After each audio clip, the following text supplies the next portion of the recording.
Hello everyone, I'm Scott Lowe, and this is the Shield, Nvidia's new gaming handheld based on Android. So if you didn't catch the news at CES, it's a Tegra 4 powered handheld that runs the full suite of Android games, not like an Ouya where it has to be custom tailored. Any Android game that you own on your smartphone or your tablet can be played on this device. And of course, the big deal is that it runs with traditional gamepad controls, including dual analogs, full-size ones, not like thumb pads. These are real thumbsticks. Full suite of action buttons, of course, controls, D-pad, and then triggers and shoulder buttons on the back.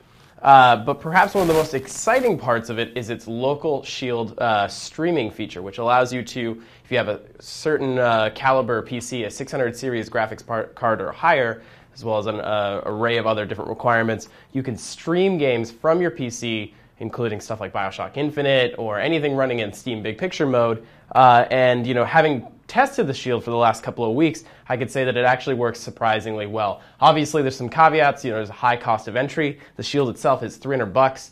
Obviously, having a 600 series graphics card or higher and a full-fledged gaming PC might be costly for some.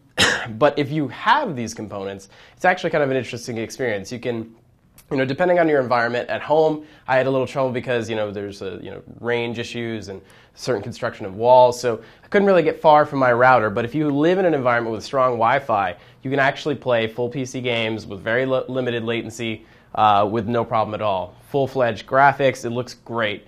Android games themselves, obviously that's dependent on, how the market progresses.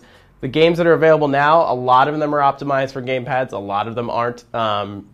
So you run into some issues there. Fortunately, it's fully touchscreen optimized, so obviously you can play those touchscreen games, but why would you want to do that where you're kind of just holding the screen like that? So yeah, that's just kind of my first take on the Shield. Please stay tuned to IGN for our full review hitting this week.